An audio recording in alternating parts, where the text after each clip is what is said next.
Take the money and leave, Bernie. You are embarrassing us.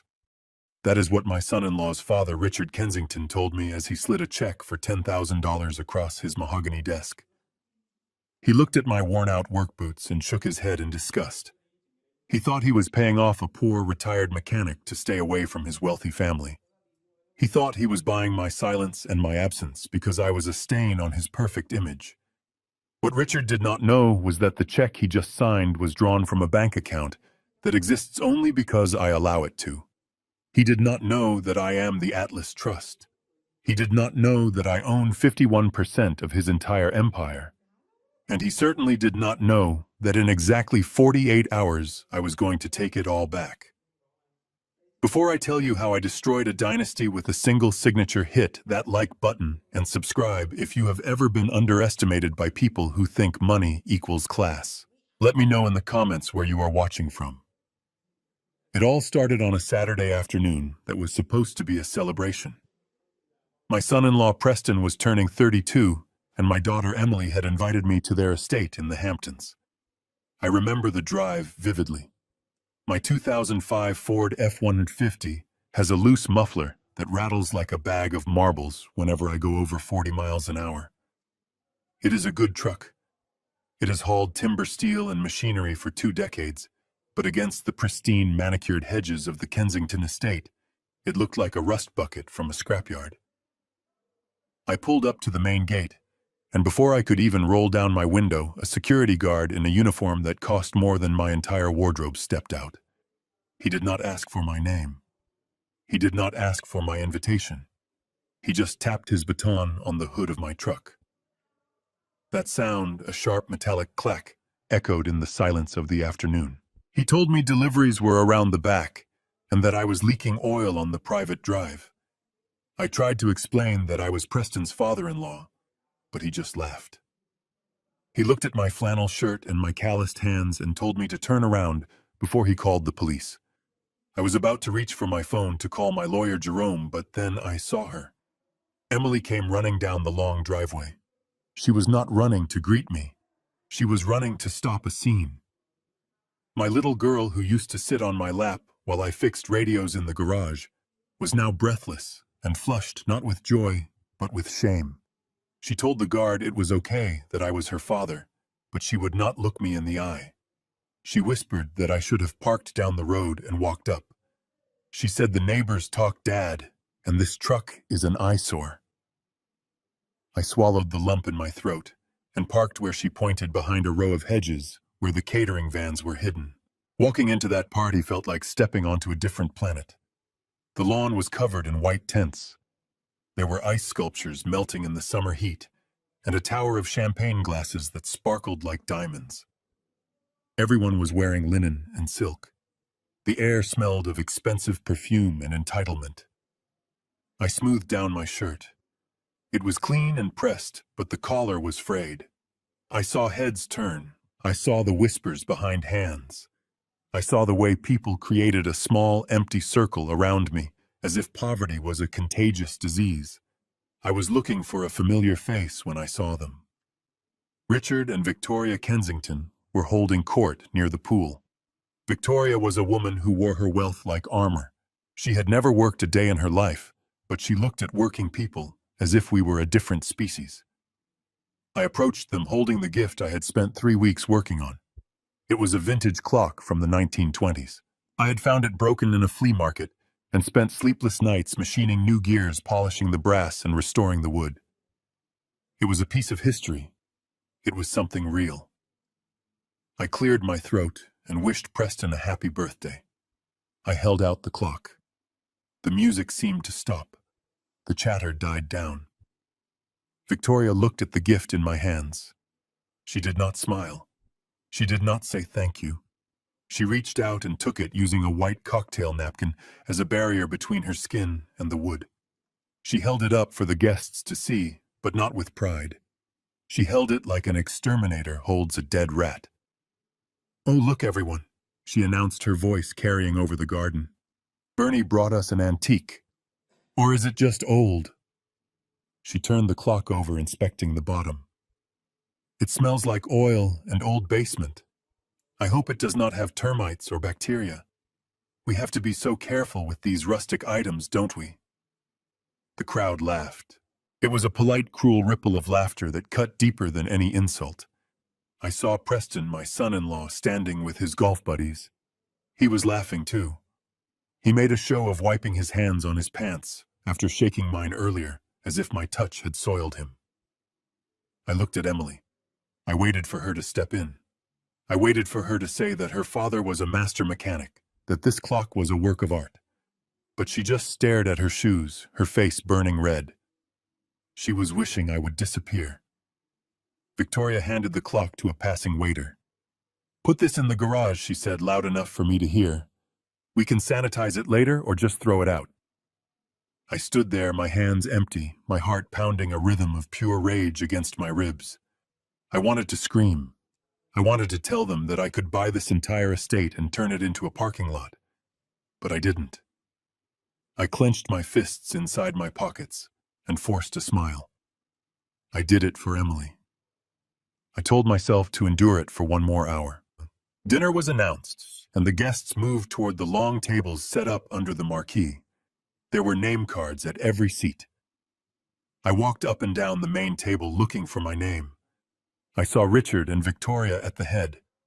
I saw Preston and Emily to their right. I saw senators and bankers and socialites. But I did not see Bernard Caldwell. I felt a tap on my shoulder.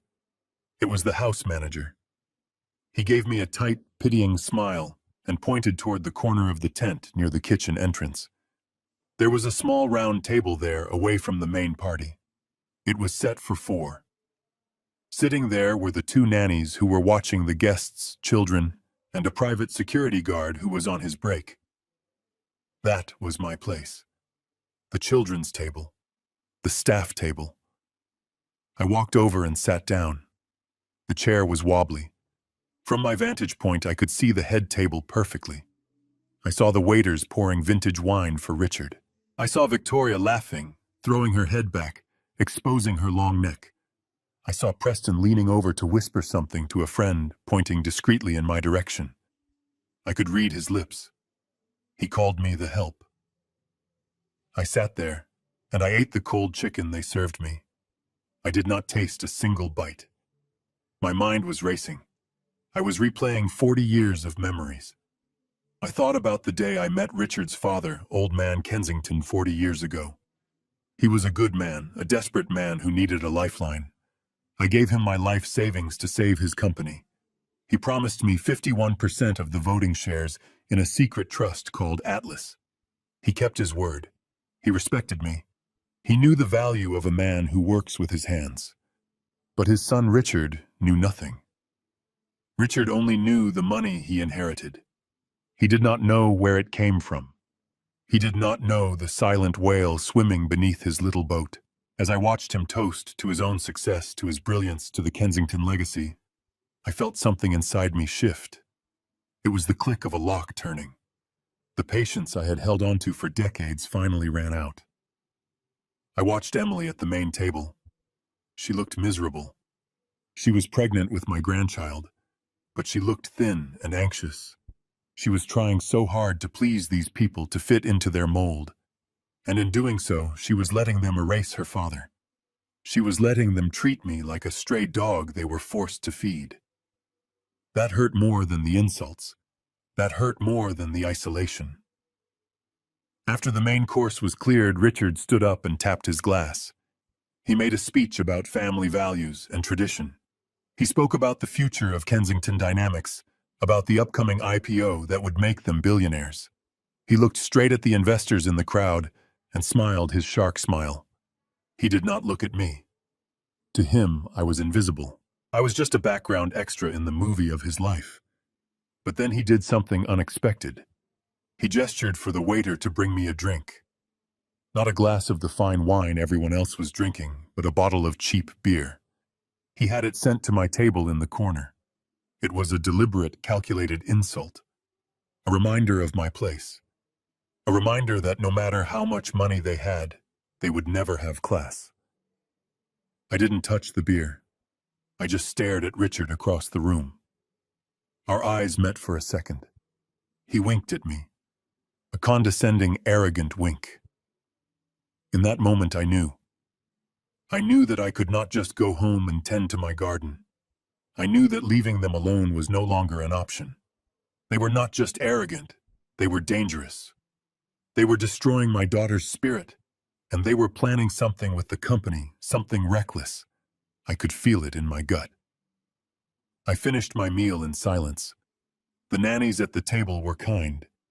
They asked me about my truck, about my life. They treated me with more respect in 5 minutes than the Kensington family had in 5 years. When the dessert was served, I stood up. I had had enough. I was ready to leave. I was ready to call Jerome and unleash the storm. But as I turned to go, the house manager appeared again. He blocked my path. "Mr. Kensington would like a word with you in the library," he said. His tone made it clear this was not a request. It was a summons. I looked at the library windows glowing with golden light. I thought about just walking away, getting in my truck, and never looking back. But curiosity is a powerful thing. I wanted to hear what Richard had to say. I wanted to see how far he would push. I walked toward the main house, my boots heavy on the stone path. I did not know it then, but I was walking toward the end of my old life. I was walking toward a conversation that would force me to pull the trigger on a weapon I had kept hidden for 40 years. I adjusted my flannel shirt, took a deep breath, and opened the heavy oak doors. The silent wail was about to surface. The library was significantly colder than the rest of the house, as if the temperature had been lowered to preserve the expensive art on the walls, or perhaps just to make guests uncomfortable. The room smelled of old leather and unlit cigars, a masculine scent that Richard clearly bought rather than earned. He was standing behind a desk that looked big enough to land a plane on. He did not look up when I closed the heavy oak doors behind me. He was busy pouring an amber liquid into a crystal glass from a decanter that likely cost more than my monthly grocery bill. The sound of the ice clinking against the glass was the only noise in the room. I stood there waiting for an invitation to sit that never came. He took a long, slow sip of his scotch and finally deigned to look at me. His eyes were flat, void of any warmth. He gestured vaguely to the empty space in front of his desk, leaving me to stand like a naughty schoolboy called to the principal office. He did not offer me a drink. He did not offer me a chair. He simply leaned back against his desk, crossing his ankles and staring at me with a look of bored disdain. "You know, Bernie," he started, his voice smooth and practiced like a politician, giving a speech to a crowd he despises. "We are moving toward a very sensitive time for Kensington Dynamics. We are preparing for an initial public offering in the next quarter. The eyes of Wall Street are upon us. Every detail matters. Every association is scrutinized by bankers and investors who value image above all else." He took another sip of his drink, swirling the liquid around. "To be blunt, your presence is a distraction. You have a certain rustic charm, I suppose, for a mechanic. But on a balance sheet, you are what we call a rustic liability. Investors want sophistication, Bernie. They want pedigree. They do not want a grandfather who looks like he just crawled out from under a pickup truck holding their future heir in photos. It sends the wrong message. It suggests a lack of refinement in the family bloodline." He reached into a drawer and pulled out a thick, cream-colored envelope. He did not hand it to me. He slid it across the polished wood surface until it stopped at the edge right in front of my belt buckle. It sat there heavy and ominous. I looked at it and then back at him. "What is this?" I asked, my voice steady despite the anger boiling in my veins. "It is a solution," Richard said. "It is a generous severance package from this family, if you will. Open it." I picked up the envelope. My rough fingers struggled for a moment with the expensive paper before I tore it open. Inside was a cashier check. I pulled it out and looked at the numbers. $10,000. It was a lot of money to a poor man. It was enough to fix my truck and pay rent for a year. But coming from him, it felt like pocket change thrown at a beggar. Behind the check was a legal document stapled and thick. I scanned the first page and my blood ran cold. It was a voluntary termination of visitation rights. It was a contract agreeing that I would never contact my unborn grandchild or attend any public event associated with the Kensington family. It was a gag order disguised as an agreement. It demanded that I remain invisible, that I erase myself from my daughter's life and the life of her child in exchange for cash.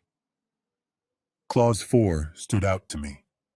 The undersigned agrees to maintain a distance of at least 500 yards from any Kensington property or corporate event to preserve the reputation and brand integrity of the family. I looked up at Richard. He was watching me expectantly, waiting for me to take the bait. "You think you can buy my grandchild?" I asked quietly. "It is not buying, Bernie," he corrected me with a smirk. "It is compensating you for your absence.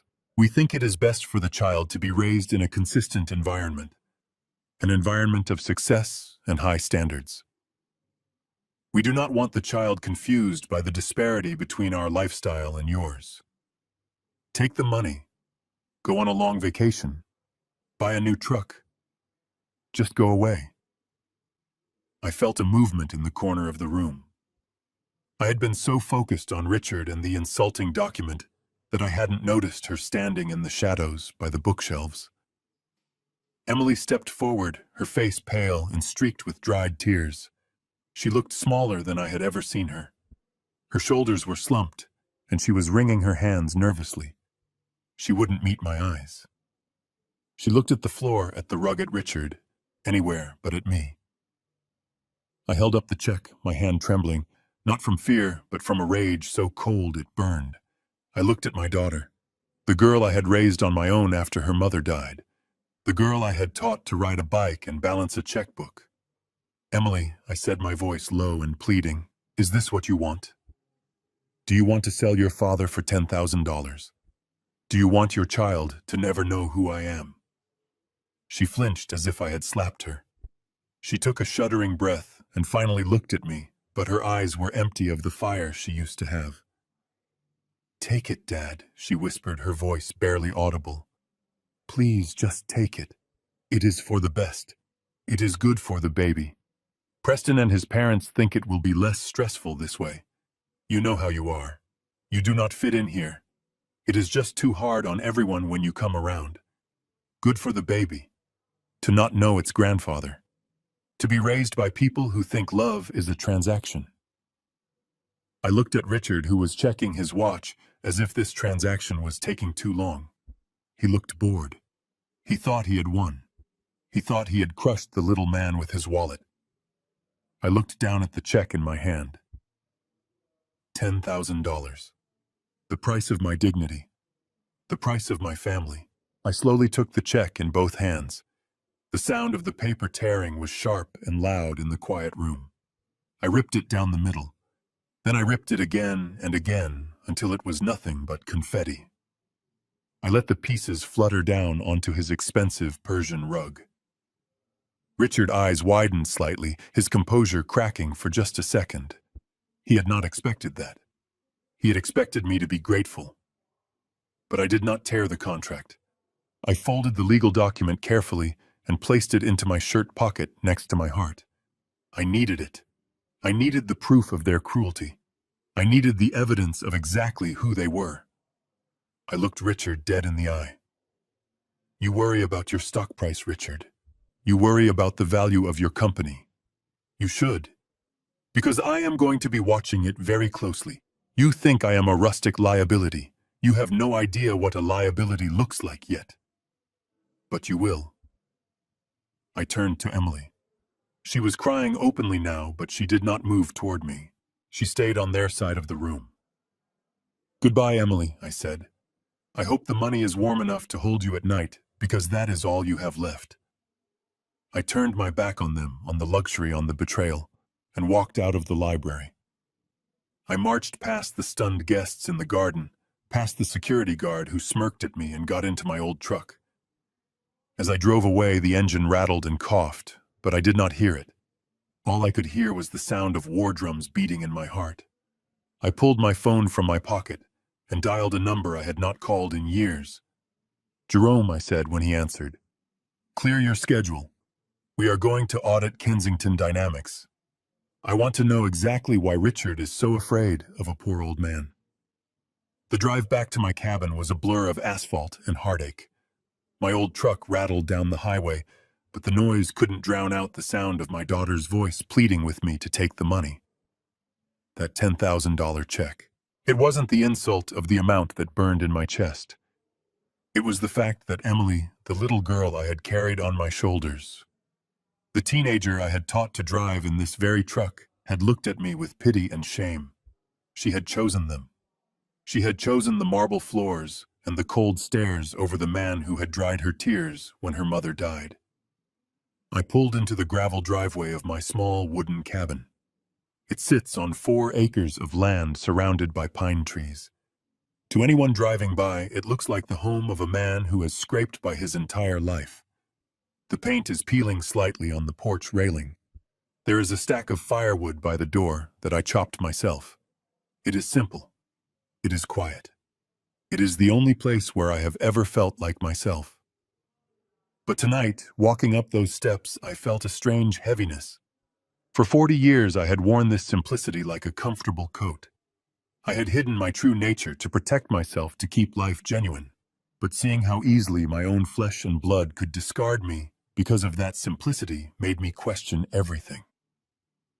I unlocked the front door and stepped into the darkness. The air smelled of cedar and old coffee. I didn't turn on the lights. I walked straight to the small bedroom at the back of the house. I pushed aside the heavy oak dresser that had belonged to my grandfather. It scraped loudly against the floorboards, a harsh sound in the quiet night. Beneath it lay a rug that hadn't been moved in years. I rolled it back, revealing the rough pine planks of the floor. There was one loose board, indistinguishable from the rest, unless you knew exactly where to press. I pried it up. Underneath, embedded in the foundation of the house, was a steel safe. It wasn't a modern digital box. It was a heavy fireproof behemoth from the 70s covered in a layer of gray dust. My hands were steady now. The trembling rage from the party had settled into a cold, hard resolve. I spun the dial. Right to 22. Left to 48. Right to 10. The tumblers clicked into place with a satisfying thud that echoed in the silence. I pulled the heavy handle, and the door swung open. Inside, there were no stacks of cash. There were no gold bars or diamonds. There was just a thick, leather-bound portfolio and a few yellowing envelopes. I pulled the portfolio out and carried it to the kitchen table. I turned on the single overhead lamp. The light was dim, casting long shadows across the room. I opened the leather cover. The first document on top was the original incorporation paper of the Atlas Trust, dated September 19, 1980. I ran my finger over the signatures. There was mine firm and clear. And there was Arthur Kensington's, Richard's father. I closed my eyes and let the memory wash over me. It was 44 years ago. Arthur wasn't a titan of industry then. He was a frantic young inventor working out of a rented garage in Queens, trying to build a new type of hydraulic system for industrial machinery. I was a mechanic back then, working double shifts, saving every penny, investing in patents that nobody else saw value in. I had met Arthur when his prototype failed, and he couldn't afford to fix it. I fixed it for free because I liked the way his mind worked. We had sat on crates in that greasy garage drinking cheap beer. Arthur was crying. He told me the bank was pulling his loan. He told me Kensington Dynamics was dead before it even started. He needed $200,000 to secure the manufacturing contract that would launch the company. To him, it was an impossible sum. To me, it was a risk, but a calculated one. I had the money. I had made a fortune in the late 70s on a lucky land deal that nobody knew about. I wrote him a check that night. I told him I didn't want a seat on the board. I didn't want my name on the building. I wanted 51% of the voting stock held in a blind trust, and I wanted him to run the company as if it were his own. I wanted to be the silent partner, the safety net. Arthur had looked at me like I was an angel. He swore he would never forget, and he didn't. Until the day he died, Arthur treated me like a king. But he respected my wish for anonymity. He never told Richard the truth. He only told him that the Atlas Trust was a silent investor group that had to be consulted on major decisions. Richard grew up thinking Atlas was some faceless conglomerate in Switzerland. He never guessed that Atlas was the man fixing his bicycle in the driveway. I turned the page of the portfolio. There it was, the most recent valuation report from the last fiscal quarter. I looked at the number at the bottom of the page. It was a number that would make Richard Kensington vomit the expensive scotch he had been drinking. $10,400,000,000. That was the current value of the assets held by the Atlas Trust. My assets. My money. The rustic liability that Richard wanted to erase from his family photo album held the power to buy and sell his entire existence 10 times over. I stared at the document for a long time. For years, I had let the dividends reinvest. I had lived off my pension and my small savings because I liked the quiet life. I didn't want the complications of wealth. I didn't want people to love me for my checkbook. But look where that had gotten me. My daughter loved the illusion of wealth more than the reality of her father. My son-in-law sneered at the hands that actually built the foundation of his luxury. I closed the portfolio. The snap of the leather sounded like a gunshot. I reached for the old rotary phone on the wall. I still kept a landline because cell service out here was spotty, but mostly because I liked the weight of the receiver. I dialed a number I knew by heart. It rang once, twice. Jerome Blackwood answered on the third ring. His voice was crisp alert, despite the late hour. Jerome was the only person on earth who knew the whole truth. He was my lawyer, my confidant, and the shark I kept in a very expensive tank in Manhattan. "Bernie," he said, "I wasn't expecting a call tonight. Is everything all right?" "No, Jerome," I said, my voice grating like gravel. "Everything is far from all right." There was a pause on the line. I could hear the rustle of papers, the shift in his tone from friend to attorney. "What happened? I went to the party," I told him. I told him about the security guard, the clock, the table in the corner, the envelope. I told him about Richard calling me a liability. I told him about Emily's silence. Jerome let out a low whistle. "They gave you a check for $10,000. That is rich. Even for Richard. So what are we doing?" "Bernie, you finally ready to cash out? Do you want me to liquidate the trust? We can have the shares on the market by Monday morning. We can crash the stock price before their IPO even hits the roadshow. You walk away with $10 billion, and they walk away with a smoking crater." I looked at the documents on the table. Destroying them would be easy. It would be satisfying. But it wouldn't be enough. If I just sold everything, Richard would spin it. He would find a way to blame market forces. He would play the victim. And Emily. She would just see it as her father ruining her husband's future out of spite. She wouldn't understand the lesson. "No," I said. "That is too quick. That is too messy." Then what Jerome asked. "You want to buy them out? Force a hostile takeover, kick Richard out of the CEO chair and put someone else in?" I leaned back in my wooden chair, the wood creaking under my weight. "I want you to trigger the audit clause," I said. The line went silent for a second. "The Section 8 clause, Bernie, we haven't used that in 30 years. That gives the trust full access to every email, every receipt, every shadow account in the company. That is a declaration of war." "Exactly," I said. "Richard is desperate for this IPO. He is pushing too hard. He tried to buy me off with a contract to keep me away from the company. A man doesn't do that because he is embarrassed by his in-laws. A man does that because he is hiding something. He is afraid I'll see something I shouldn't." "You think he is cooking the books?" Jerome asked, his voice sharpening. "I think a man who treats family like a transaction probably treats business the same way," I replied. "I want to know why they are bleeding cash. I want to know why Preston is gambling at high-stakes tables when he supposedly works in acquisitions. I want to know everything, Jerome. I want you to dig until your shovel hits bedrock." "Consider it done," Jerome said. I'll have the forensic accountants there by Tuesday morning. But Bernie, once we start this, the Kensingtons are going to panic. The IPO will be frozen. The stock will wobble. Richard is going to come for you. He thinks you are just a nuisance now.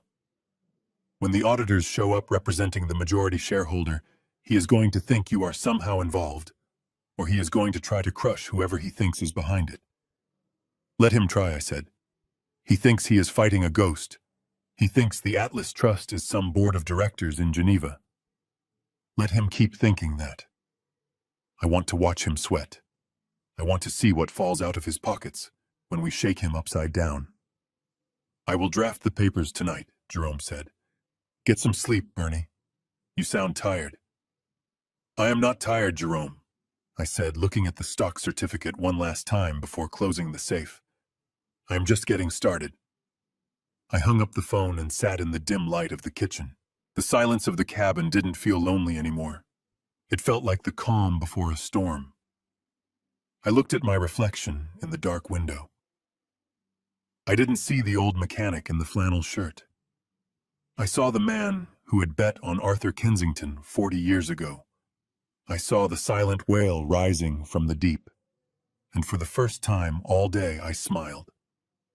Tuesday morning arrived with a heavy gray mist that clung to the pine trees outside my cabin. I was pouring my second cup of black coffee when I saw headlights cut through the fog. It wasn't a limousine or a flashy sports car. It was a nondescript dark sedan, the kind of car that blends into traffic and disappears. Jerome Blackwood knew how to move in the shadows. He stepped out of the car wearing a wool coat over his suit, carrying a titanium briefcase that looked like it could survive a nuclear blast. He didn't look like a man who controlled billions of dollars. He looked like a tired accountant, which was exactly why he was the most dangerous shark in New York. He walked up the porch steps, and I opened the door before he could knock. We didn't exchange pleasantries. He just nodded and walked straight to my kitchen table, the same table where I ate my canned beans and read my newspapers. He set the briefcase down and opened it. Inside was a laptop that hummed to life instantly and a stack of printed documents that were still warm. Jerome took off his coat, rolled up his sleeves, and transformed from my old friend into the forensic auditor who had taken down hedge funds and corrupt senators. He turned the laptop screen toward me. The glow illuminated his silver hair and the deep lines etched around his eyes. "Bernie, look at this," he said, his voice low and tight. "We triggered the Section 8 clause at midnight. The system let us in.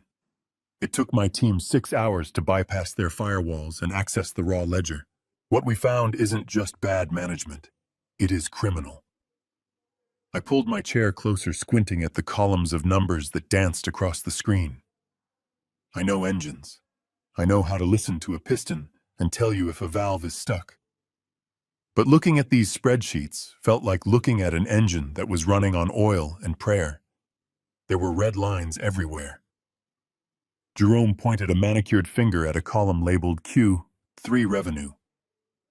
"See this number here?" Jerome asked. "Richard reported $150 million in sales last quarter. He told the board and the potential IPO underwriters that demand is up 40%. But look at the shipping logs, Bernie. Look at the inventory.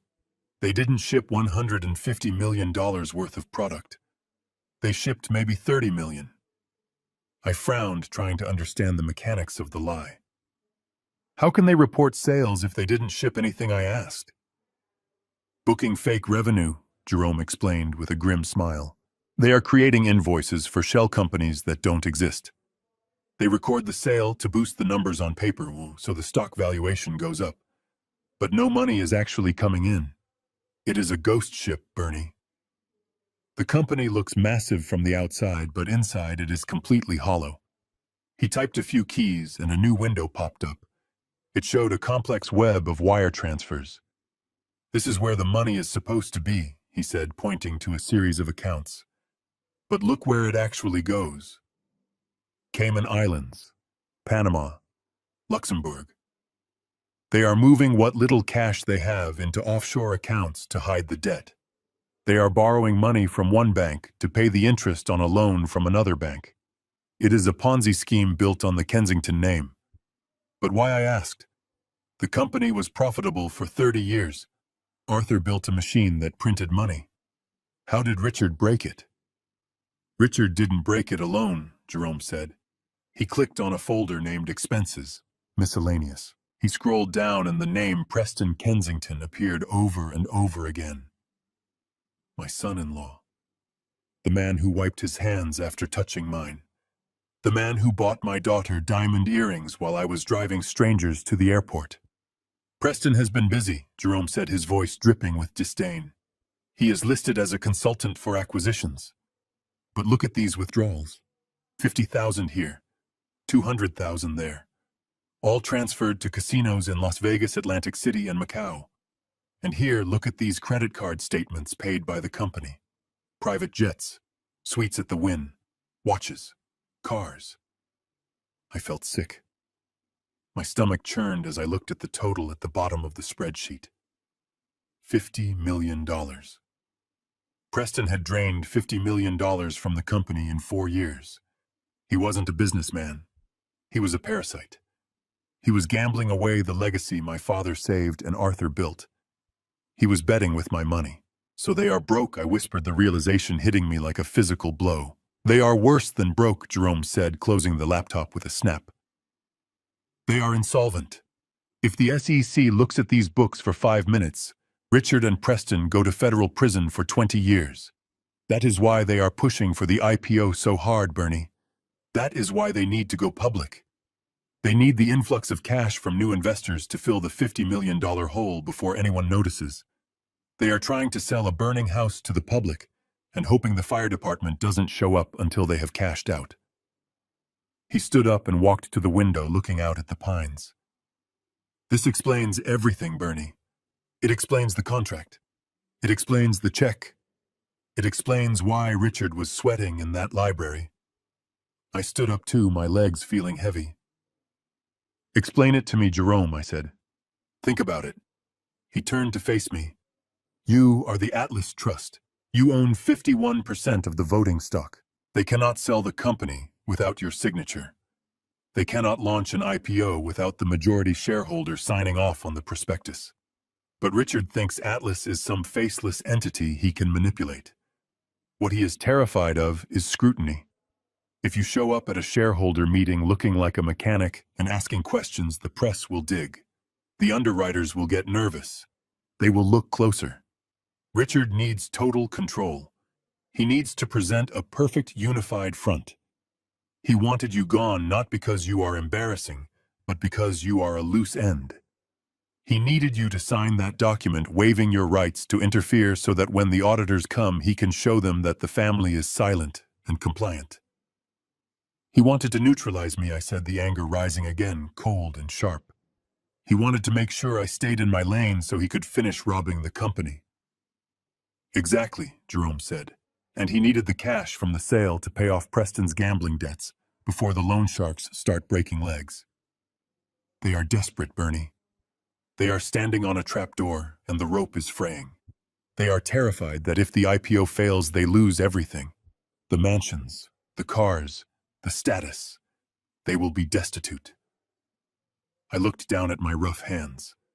I thought about the $10,000 Richard had thrown at me. He had offered me pennies to save his own skin. He had treated me like dirt while standing on a mountain of debt that I effectively owned. So what do we do? Jerome asked, breaking my trance. We have enough here to bury them. I can send this to the district attorney this afternoon. We can have them arrested by dinner time. We can freeze their assets. We can liquidate the company and salvage what is left. You walk away with billions and they walk away in handcuffs. I shook my head slowly. No, I said. That is too easy. If they go to jail now, they become victims in their own minds. They will say they were persecuted. They will blame the market. And Emily will hate me. She will see me as the monster who sent her husband to prison. She doesn't know the truth. She thinks they are gods. I walked over to the safe and looked down at the floorboards I had pried up the night before. I need them to reveal themselves, I said. I need Emily to see them for what they really are. I need Richard to stand up in front of the world and lie one more time so I can pull the rug out from under him when he feels safest. Jerome watched me carefully. You want to play with them, he asked. I want to break them, I replied. But I want to do it on my terms. I want to look Richard in the eye when he realizes that the rustic liability just foreclosed on his life. Jerome smiled a shark smile that matched my own. Very well, Bernie. If we are going to do this, we need to be smart. We need to let them think they are winning. We need to let them think the Atlas Trust is asleep at the wheel. What is the next step, I asked. Jerome reached into his briefcase and pulled out a single sheet of paper. We leak a rumor, he said. We tell a few key people on Wall Street that the Atlas Trust is considering selling its position, that we are looking for a buyer. I nodded, understanding immediately. That will panic Richard. He will think he is about to lose control before the IPO. Exactly, Jerome said. He will try to rush the sale. He will try to bypass the regulations. He will make mistakes. And when he does, we will be there to catch him. But I need to get closer, I said. Reading reports isn't enough. I need to hear what they are saying when they think no one is listening. I need to know what they are planning for my daughter. Jerome raised an eyebrow. You want to bug his office? I want to do more than that, I said. I used to fix the HVAC systems in that building 40 years ago. I know every vent. I know every service corridor. I still have the master key set Arthur gave me in 1985. You are going inside? Jerome asked, his voice showing a hint of concern. I am going inside, I confirmed. I am going to be the fly on the wall. I am going to be the ghost in the machine. Jerome sighed, but he didn't argue. He knew that look in my eye. It was the same look my father had when he bet everything on a stranger. Just be careful, Bernie, he said. Richard is cornered, and cornered animals bite. I picked up the black coffee from the table. It was cold now, but I drank it anyway. Let him bite, I said. I have thick skin. Jerome packed up the laptop, leaving me with copies of the incriminating files. He walked to the door and turned back. One more thing, Bernie. That check you tore up. The 10,000. Yeah, I said. Technically, that was company money. Embezzled company money. Richard tried to pay you off with your own cash. I laughed, a dry, humorless sound. Of course he did. Of course he. Add it to the list, Jerome. Add it to the bill. When Jerome left, I stood in the doorway watching his car disappear into the mist. The fog was lifting, revealing the sharp edges of the world. I knew what I had to do. I had to become someone else.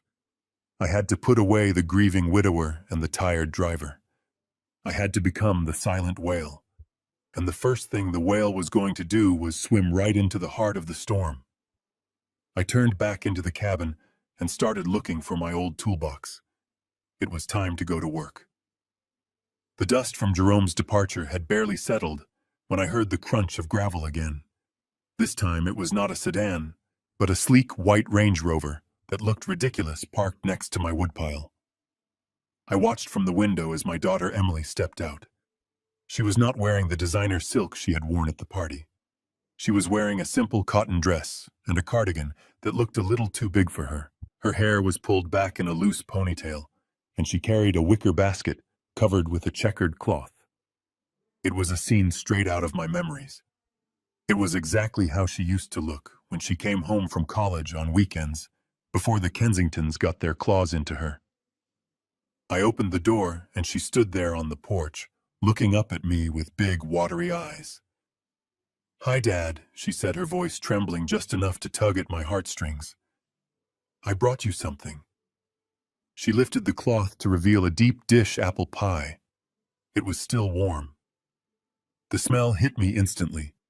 Cinnamon, nutmeg, and tart apples. It was her mother's recipe. It was the smell of every birthday, every Thanksgiving, every apology in this house for 30 years. I let her in. I couldn't help it. She was my little girl, and she looked so tired. We sat at the kitchen table, the same table where I had plotted the destruction of her husband's family just hours before. She cut a slice for me and one for herself, but she didn't eat. She just pushed the crumbs around with her fork. "I am sorry about the party, Dad," she whispered, a single tear rolling down her cheek. "It was awful. Victoria can be so difficult. And Preston is just under so much pressure. You have no idea." I watched her carefully. I wanted to believe her. I wanted to believe that the girl who used to help me change the oil in the truck was still in there somewhere. "What kind of pressure, Emily?" I asked softly. She looked up, her eyes wide and pleading. "The IPO, Dad. It is everything to them. If it doesn't go well, they could lose the estate. Preston hasn't slept in weeks. He is snapping at everyone. He loves you, really he does. But he is just terrified that something will go wrong. That is why Richard was so harsh. They are just scared." She reached across the table and took my hand. Her hand was cold. "Dad, please. Just sign the paper. Not for them. For me. For your grandson. If you sign it, the stress goes away. We can be a family again quietly. We can come visit you here. We just need to get through this launch. Please, Dad. I can't take the fighting anymore." My heart cracked. I looked at her tired face, the dark circles under her eyes. Maybe I was being too hard. Maybe Richard really was just a desperate man trying to save his legacy. Maybe Preston was just a scared kid. And Emily, she was caught in the middle, pregnant and alone in that big house. All she wanted was peace. I looked at the pie. I looked at my daughter. I felt the anger draining out of me, replaced by a father's instinct to fix things, to make the pain stop. "I will get the paper," I said, standing up. "It is in my bedroom." "Oh, thank you, Dad. Thank you," she sobbed, burying her face in her hands. "You are saving my life." I walked toward the bedroom, feeling a heavy resignation. I would sign their contract. I would take their money. I would disappear if it meant Emily could be happy. I would be the rustic liability one last time. As I reached the door, Emily stood up abruptly. "I need to use the restroom," she said, rushing past me toward the bathroom down the hall. She left her purse and her phone sitting on the kitchen table right next to the half-eaten pie. I went into my room and retrieved the crumpled contract from my jacket pocket. I smoothed it out on the dresser. I uncapped my pen. I stared at the signature line. Bernard Caldwell. I was about to sign away my rights to my own blood. I took a deep breath, ready to surrender. Then I heard it. A sharp ping from the kitchen. Then another, and another. A rapid-fire series of notifications. I walked back into the kitchen. The phone screen was lit up, facing the ceiling. The messages were popping up one after another in green bubbles. I didn't mean to look, but the name at the top of the screen stopped me dead in my tracks. The contact was saved as Queen Victoria. I stepped closer. The messages were visible on the lock screen. "Did you get the signature yet?" the first one read. "Don't forget to cry. The old fool is a sucker for tears." That was the second. "Remember the deal, Emily. You get him to sign, and the Paris trip is yours. Use the baby if you have to. Just get it done so we can evict him from our lives for good." I felt the blood drain from my face. My hands went numb. The pen fell from my fingers and clattered onto the floor. It wasn't desperation. It wasn't stress. It was a script. It was a performance. My daughter wasn't crying because she was hurting. She was crying for a shopping spree in Paris. I reached out and touched the screen. I shouldn't have done it, but I had to know. I swiped down to see the earlier conversation. My thumb hovered over a message Emily had sent to Preston 2 days ago, right after the party. I read the words and felt something inside me die. God. "Preston, I know he is embarrassing," Emily had written. "He smelled like old engine oil and cheap soap. I nearly gagged when he hugged me. I promise once we get the money, we never have to see him again. He is just a means to an end, babe. I stared at the words until they blurred. Smelled like engine oil. The oil that paid for her braces. The oil that paid for her college tuition. The oil that kept the heat on when winter hit. She didn't just hate my poverty. She hated me. She hated the very essence of who I was. I heard the toilet flush. I heard the tap running. I quickly put the phone back exactly where it was. I picked up the pen from the floor and put it in my pocket. I stood by the window, my back to the room, staring out at the gray sky. My heart was no longer beating. It was just a cold stone in my chest. The father who wanted to save his little girl was gone. In his place was the chairman of the Atlas Trust. Emily came back into the kitchen. She looked refreshed. She had reapplied her lipstick.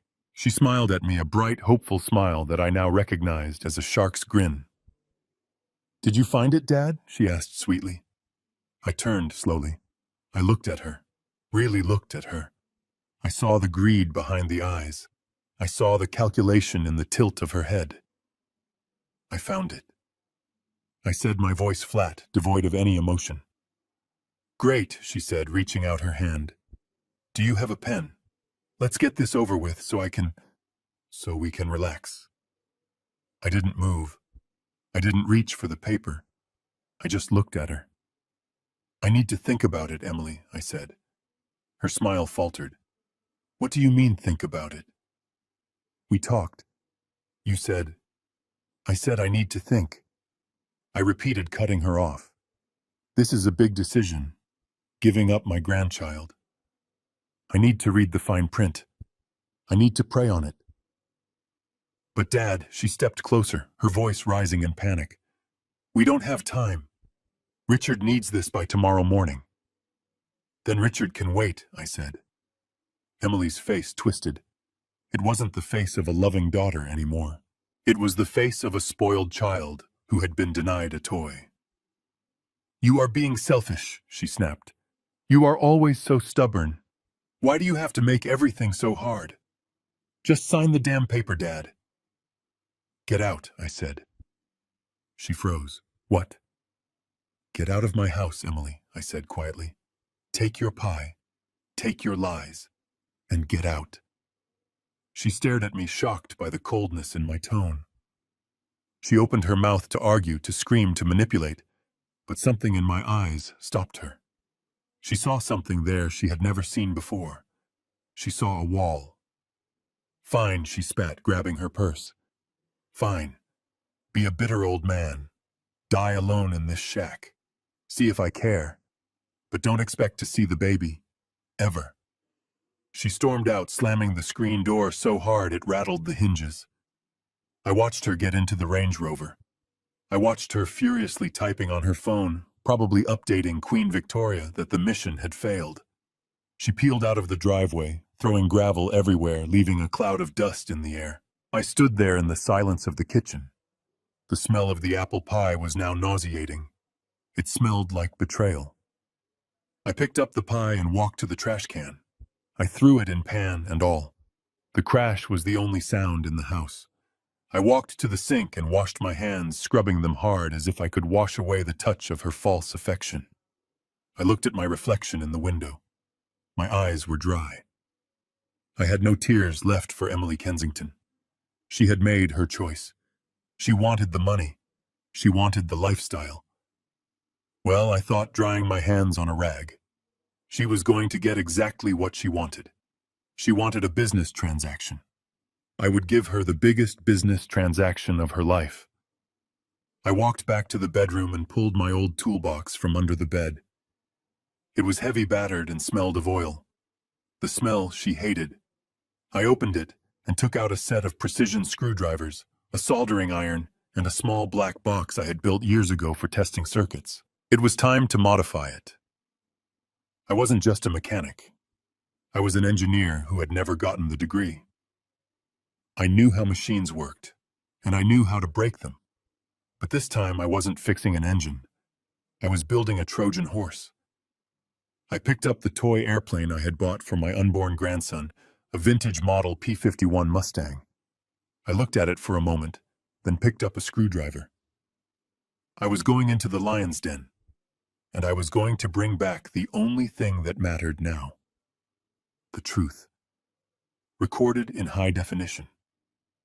I sat at my workbench under the harsh light of a swinging bulb and let the world narrow down to the tip of a soldering iron. For the first time in months, my hands were steady. I was not trembling with rage or hunger anymore. I was operating with the cold precision of a surgeon. The P-51 Mustang model sat disassembled before me. It was a beautiful thing made of die-cast metal and high-impact plastic, but I was about to give it a heart. I carefully removed the cockpit assembly and drilled a microscopic hole behind the pilot's seat. Into this void, I inserted a high-fidelity microphone no larger than a grain of rice. It was technology I had acquired through Jerome's Connections military-grade stuff that could pick up a whisper from across a room. I wired the microphone to a battery pack I had salvaged from a high-end hearing aid, and a transmitter I stripped from a long-range tracking device. I had to shave down the interior plastic of the fuselage to make it all fit. It took me 3 hours of painstaking work. My eyes strained and my back ached, but I did not stop until I snapped the two halves of the plane back together. I ran my thumb over the seam. It was invisible. To the naked eye, it was just a toy, a nostalgic piece of decor. But to me, it was a loaded weapon. I tested the frequency on my old radio. The feedback squeal was sharp and clear. It was ready. The next morning, I shaved my beard down to a stubble and put on a pair of navy blue coveralls I had bought at a thrift store. I stitched a generic patch onto the chest that read City Courier Services. I pulled a baseball cap low over my eyes and looked in the mirror. Bernard Caldwell, the millionaire investor, was gone. In his place was just another invisible service worker, the kind of man people look through without ever seeing. I picked up the clipboard I had prepared and the cardboard box containing the modified airplane. I was not going to the front door this time. I was going to the belly of the beast. I parked my truck 3 blocks away from the Kensington Dynamics headquarters. It was a glass tower that jutted out of the city skyline like a jagged tooth. I walked to the loading dock around the back. My heart was hammering against my ribs, but I forced my breathing to slow. I knew this building better than the architect who designed it. Back in '85, when Arthur was expanding, I had personally designed the redundant HVAC systems for the server rooms. I knew that the service elevator in Bay 4 had a bypass key switch that never got changed because the maintenance crew was too lazy to update the protocols. I knew that the freight corridor on the 30th floor ran directly behind the executive suites to allow for discrete equipment upgrades. I walked up to the loading dock security checkpoint. The guard was a young kid glued to his phone. I held up my clipboard and muttered something about a priority package for facilities management. He didn't even look up. He just waved me through. I walked past him, my boots echoing on the concrete. Step 1 was complete. I made my way to the service elevator. I pulled out a master key ring I had kept in my safe for decades. It was a heavy brass key worn smooth by time.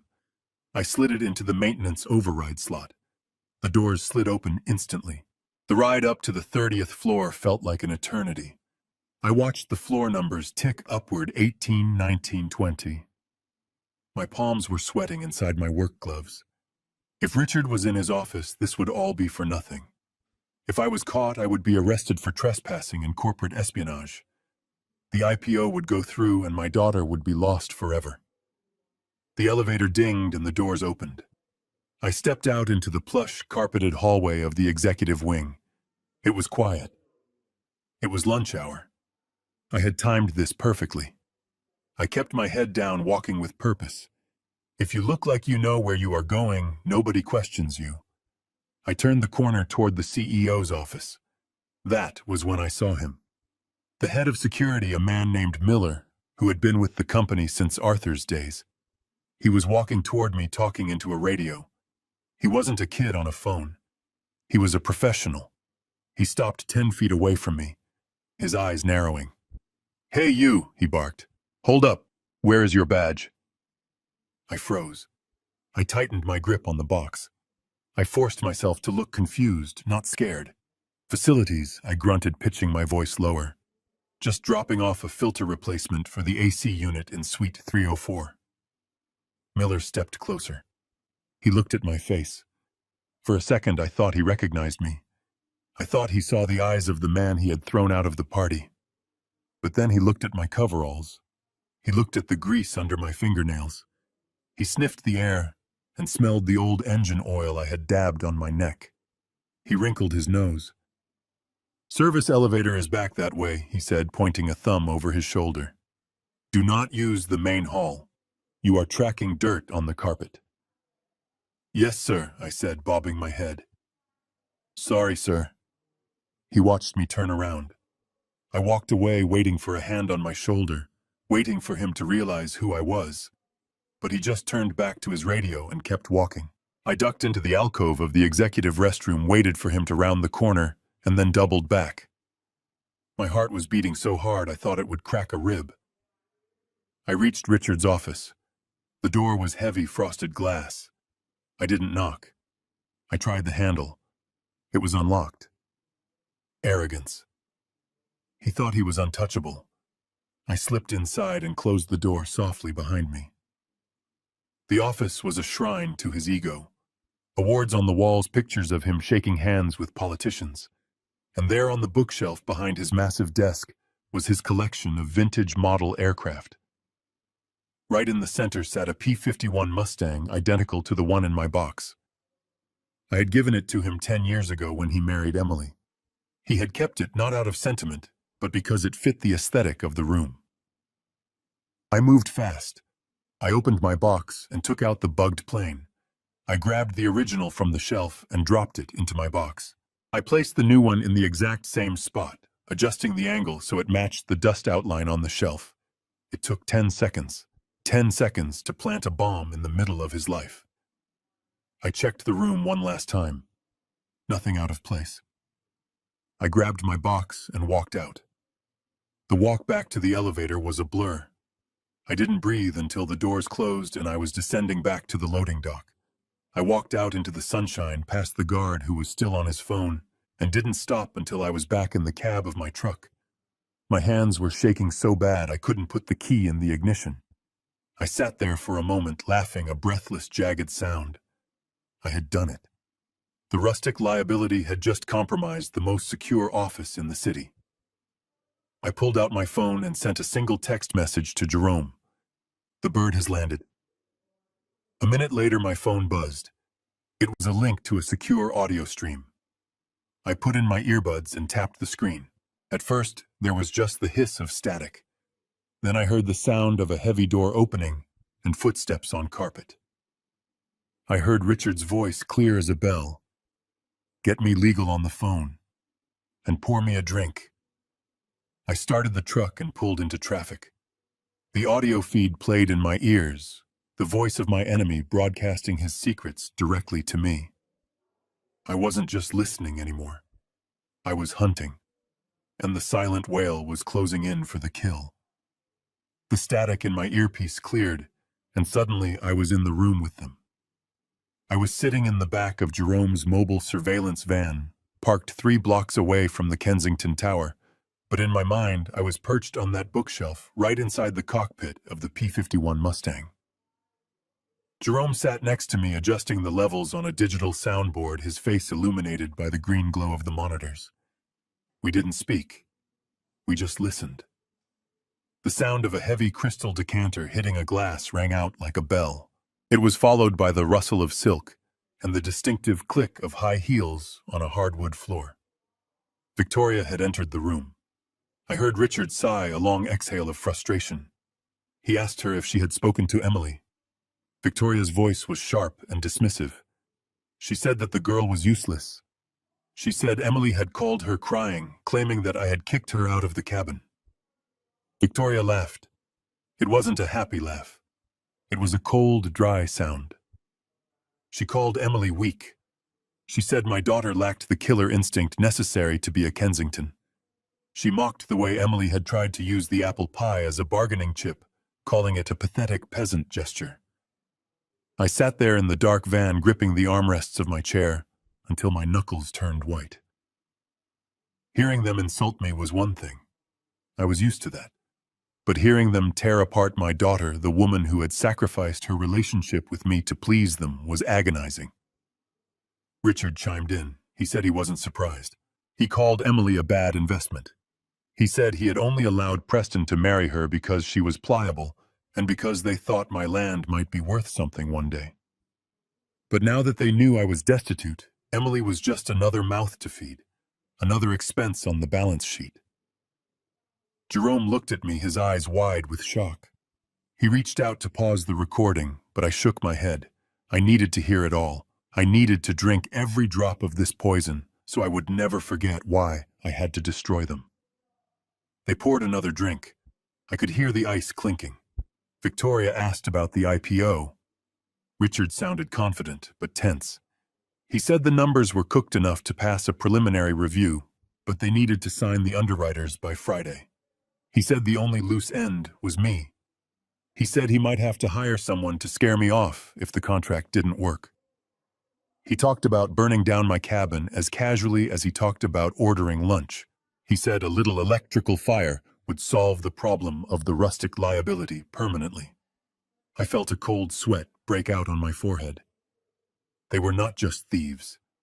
They were monsters. They were willing to kill to protect their lifestyle. Jerome was typing furiously on his laptop, documenting every threat, every admission of fraud. But the conversation shifted then, and what came next made the threats of arson seem like mercy. Victoria brought up the baby. She asked Richard if he had heard from Dr. Evans yet regarding the gender reveal. Richard grunted. He said the results were due this afternoon. Victoria lowered her voice, but the military-grade microphone picked up every syllable. She said they needed to be prepared. She said the Kensington Family Trust, the small legacy fund, left by Richard's grandfather, that they actually controlled, had a strict clause. The principal could only be accessed by a direct male heir upon birth. If it is a girl, Victoria said, her voice completely devoid of emotion. We cannot afford it, Richard. We need that trust fund money to pay the bridge loan for the IPO. If Emily gives birth to a girl, we are locked out of the cash for another generation. We will be bankrupt before the fiscal year ends. Richard asked what she proposed. He sounded tired, not horrified. Victoria didn't hesitate. She said Dr. Evans was on the payroll. She said if the test came back female, they would tell Emily there were complications, genetic markers, severe deformities, things that would make the child's life miserable. She said they would convince her that a therapeutic termination was the only humane option. They would pressure her. They would tell her she could try again later for a healthy boy. I stopped breathing. The air in the van felt suddenly thin. They were planning to kill my grandchild. They were planning to manipulate my daughter into an abortion she didn't want simply because the baby might be the wrong gender to unlock a bank account. They were going to murder an innocent life for cash flow. I looked at the monitor where the audio waveform was spiking with their voices. I visualized them in that plush office surrounded by awards and luxury plotting this atrocity. I thought about Emily alone and scared, trusting these people with her life and the life of her child. I thought about the little toy plane sitting on the shelf, watching them with its painted eyes.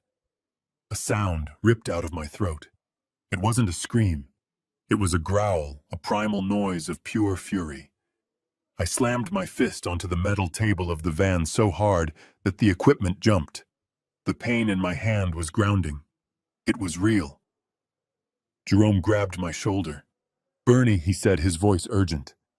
"Bernie, look at me. We have them. This is conspiracy. This is intent to cause bodily harm. We can go to the police right now." "No." I hissed, my eyes burning. My vision was tinged with red. "The police will take too long. They will get lawyers. They will spin it. They will say it was hypothetical. They will intimidate Emily. She is in that house with them right now, Jerome. She is sleeping under the same roof as these butchers." I stood up in the cramped space of the van. I felt like I was expanding. like the sheer force of my rage was making me 10 feet tall. "I am not going to call the police," I said. "I am going to end them. I am going to strip the flesh from their bones. I am going to leave them with nothing. No money, no reputation, no freedom." I looked at the screen again. Richard was laughing now, making a joke about how gullible Emily was, about how she would believe anything Preston told her. "You laugh, Richard," I whispered to the screen. "You laugh while you can. Because the silent whale is surfacing, and I am going to swallow you whole." I turned to Jerome. "Get the car ready," I said. "We aren't waiting for the IPO. We aren't waiting for the rumors to take effect. We are moving up the timeline." To when Jerome asked. "Tonight," I said. "They are having a gala tonight to calm the investors right. A black-tie dinner at the plaza to show off their stability." "Yes," Jerome said. "It starts at 8. "Then we are going to a party," I said. I grabbed my coat. "And Jerome, I want you to prepare the speakers. I want this recording, this exact conversation, to be the soundtrack of their destruction." I stepped out of the van into the cool city air. The noise of the traffic sounded distant. All I could hear was the beating of my own heart, and the voice of Victoria Kensington, planning to kill my blood. I looked up at the glass tower reflecting the sunset. It looked like a tombstone. I adjusted my collar. The mechanic was dead. The ride-share driver was dead. The only man left was Bernard Caldwell, and he was coming for blood. Jerome sat in the dim light of the surveillance van with the glow of the laptop screen reflecting in his glasses. He was not typing furiously or sweating. He was calm like an executioner who knows the knot is tied correctly. He opened the secure server for the Atlas Trust, a digital fortress that Richard Kensington believed was run by a cabal of faceless Swiss bankers in Geneva. Jerome drafted a single email. The subject line was stark and simple: "Urgent notice regarding voting rights review."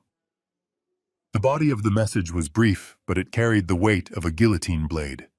It read, "To the CEO of Kensington Dynamics. The Board of Trustees has received concerning intelligence regarding the company's liquidity and recent ethical deviations. We are hereby suspending our automatic proxy vote, effective immediately. The Trust will exercise its voting rights directly at the upcoming shareholder meeting. We will be sending a representative to the gala tonight to inspect the books." Jerome hovered his finger over the enter key. He looked at me one last time, a silent question in his eyes, asking if I was truly ready to burn down the house my money had built. I nodded. He pressed the key. The email was sent. It traveled through the fiber optic cables of the city, invisible and silent, landing with a digital ping on the computer in the office 30 floors above us. We put our headphones back on and waited. It took exactly 3 minutes. First there was silence. Then we heard the sound of a glass shattering against a wall. Richard's voice exploded through the audio feed, shrill and unrecognizable. "What is this?" he screamed. "Who sent this? Get me the CFO on the line now." We heard the frantic tapping of a phone screen. "Who is the representative? Find out who controls Atlas. I want a name. I want a face. They cannot freeze the proxy now. The underwriters will walk if they smell even a whiff of instability." I watched the live stock ticker on Jerome's second monitor. The market is a living thing. It reacts to fear faster than thought. The rumor Jerome had planted earlier about a potential sell-off was already circulating in the back channels of Wall Street. Combined with the sudden chaotic activity radiating from the CEO's office, the stock began to twitch. It dipped 2 points, then 3. It wasn't a crash yet, but it was a tremor, a warning sign that the foundation was rotting. Richard was pacing. We could hear his heavy breathing through the microphone, his expensive leather shoes stomping on the carpet. He was yelling at his secretary, blaming her for the email, as if she controlled the internet. He was unraveling. He was a man who had built his entire life on the assumption that he was the smartest person in the room, and now he was realized he was alone in the dark with something much bigger than him. Then we heard the door open again. Victoria entered. She didn't scream. She didn't throw things. Her voice was ice cold, cutting through Richard's panic like a scalpel. "Stop shouting, you fool," she hissed. "You are making us look weak. If the stock tanks Richard, we lose the estate. We lose the summer house. We lose my standing in the foundation. Fix this." Richard stammered, trying to explain the email, but Victoria cut him off. She had a plan, a desperate, reckless plan, born of pure self-preservation. "Move the timeline up," she commanded. "Forget next week. Make the gala tonight, the signing event. Get the investors in the ballroom, get them drunk on vintage champagne, and lock them into binding commitments before the market opens tomorrow. Make them sign while the music is playing and the lights are dim. We lock them in before they see the news, before this representative shows up." It was a Hail Mary pass. It was fraud on a massive scale, trapping investors into a sinking ship. But Richard agreed instantly. I heard him making the calls, his voice shifting from panic to that smooth, practiced charm. He lied to the bankers. He lied to the partners. He told them the gala was going to be a historic celebration, a night of exclusive opportunities. He was spinning a web of gold to hide the rot. I took off the headphones. I had heard enough. I knew the time and the place. I looked at Jerome. "Drop me off at Fifth Avenue," I said. Jerome looked at my grease-stained coveralls and my stubble. "You going shopping?" he asked with a dry smile. "I am going to war," I replied, "and I need a uniform." The van dropped me off in front of a small, unassuming storefront, tucked between two massive designer boutiques. DeMarco's tailor shop. It was a place that smelled of chalk and steam and wool. I hadn't stepped foot inside for 40 years, not since I bought the suit for my wedding to Emily's mother. I walked in, the bell above the door chiming softly. A young assistant looked up from a counter, his nose wrinkling at my appearance, ready to tell me the delivery entrance was in the back. But then an old man stepped out from the curtain in the rear. He was bent with age, holding a measuring tape like a rosary. He squinted at me through thick glasses. "Mr. Caldwell," he rasped, his voice dusty with memory. "It has been a lifetime." I told him I needed a suit. Not just any suit. I needed armor. I needed to look like a man who could buy the city block. I needed to look like the authority that Richard Kensington pretended to be. The old tailor nodded, understanding the gravity of the request, without asking a single question. He pulled down a bolt of midnight blue fabric Italian wool with a thread count that felt like water against the skin. He measured me in silence, his hands moving with a speed that defied his age. He adjusted a bespoke piece he had in the back, working the fabric, pinning and tucking, transforming the cloth to fit my frame perfectly. After the fitting, I went to the barber shop next door. I sat in the leather chair and closed my eyes as the hot towel was wrapped around my face, steaming away the grime of the courier job, steaming away the years of neglect. I felt the scrape of the straight razor against my throat, sharp and precise. I felt the weight of the beard falling away. The barber trimmed my hair, styling it back with a classic dignity that I hadn't bothered with since I was a young man. When the chair spun around, I opened my eyes and looked in the mirror. For a moment, I didn't recognize the man staring back. The stooped shoulders of the rideshare driver were gone, replaced by a straight spine. The tired eyes of the grieving widower were gone, replaced by a gaze of cold, hard steel. I stood up and dressed in the new suit. It fit like a second skin. The white shirt was crisp and starched. The silk tie was a deep crimson. I slipped on the new shoes, polished to a mirror shine. I looked at my hands. They were still calloused, still the hands of a mechanic. But now those calluses didn't look like signs of poverty. They looked like signs of strength. They looked like hands that had built things, hands that could crush things. I adjusted my cuffs and looked at my reflection one last time. Bernard the gardener was dead. Bernard the rustic liability was a memory. The man in the mirror was the chairman of the Atlas Trust. He was the silent whale surfacing to breach. I walked out onto the street, the city lights reflecting in my eyes. I checked my watch. It was 7:30. The gala was starting. The trap was set, and I was the one holding the spring. I hailed a cab not to drive it, but to ride in the back. To the Plaza Hotel, I told the driver. And step on it. I have a business to acquire. The Plaza Hotel stood against the New York night sky like a fortress of old money, illuminated by floodlights that made the limestone facade glow. Inside the grand ballroom, 500 of the wealthiest people on the East Coast were gathered under crystal chandeliers that cost more than my entire neighborhood. They were drinking vintage champagne and eating caviar, oblivious to the fact that they were standing on a financial sinkhole. On the stage, Richard Kensington stood behind a lucite podium bathed in a spotlight that washed out the fear in his eyes. He looked impeccable in his tuxedo, his hair perfectly coiffed, his smile practiced and bright. He was speaking about ethics. He was talking about the moral obligation of industry to serve the community. He used words like integrity and transparency without choking on them. The press was there, cameras flashing, capturing his performance for the morning financial pages.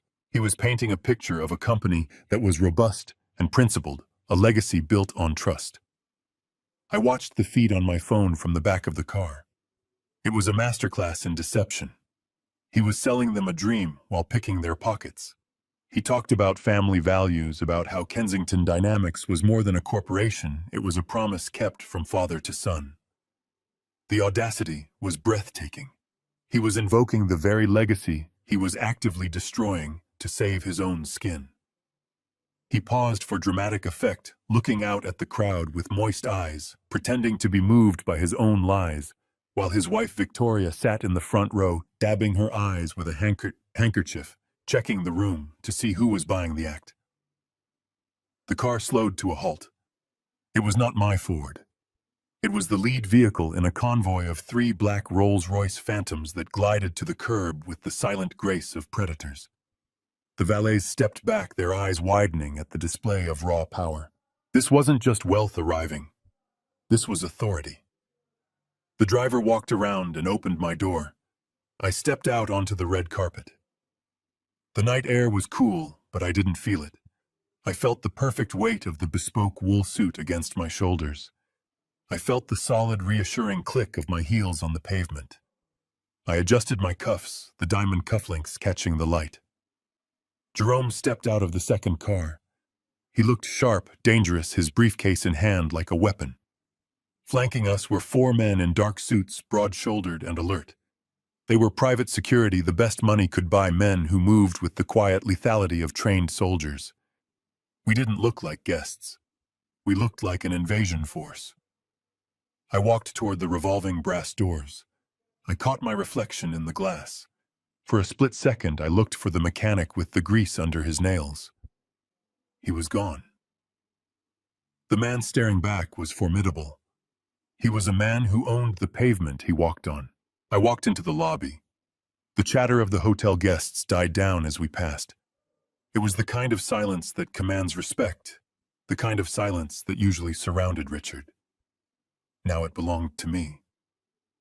We marched toward the double doors of the ballroom, the sound of our footsteps a synchronized drumbeat of doom. Standing guard at the entrance to the ballroom was Miller, the same head of security who had sneered at my coveralls at the loading dock just days before. The man who had sent me to the service elevator like a stray dog. He stood with his arms crossed, looking bored and imposing, checking invitations with a heavy-lidded disdain. He saw us approaching, and his posture stiffened. He didn't recognize me at first. He saw the suits, the bodyguards, the aura of power. But then he looked closer. He looked at my eyes. I saw the flicker of confusion in his face, the nagging sense of familiarity. He stepped forward, holding up a hand to stop us. "Excuse me, sir," he said, his voice professional but firm. "This is a private gala. Invitation only." He didn't know who I was, but he knew I wasn't on his list. He was trying to do his job, trying to protect the lie inside. I didn't stop, I didn't slow down. I walked right up to him until I was looking down into his eyes. "Do you not recognize me, Miller?" I asked, my voice low and gravelly. "I delivered a package to you recently." His eyes widened. The memory clicked. The mechanic. The grease, the smell of oil. He took a step back, his face draining of color. "You," he stammered. "You can't be here. You need to leave immediately, or I will call the police." He reached for his radio, his hand trembling. He was about to make a scene, about to try and throw me out again. Jerome stepped in between us. He didn't raise his voice. He didn't shout. He simply reached into his breast pocket and pulled out a card. It wasn't a paper invitation. It was a heavy rectangle of solid gold, laser-etched, with the Kensington crest and the words, "Atlas Trust Founding Member." He held it up to Miller's face. The light caught the gold blindingly. Miller froze. He knew what that card meant. It was a myth in the company, a legend. The card that outranked the CEO. The card that meant you didn't just attend the party, you owned the building.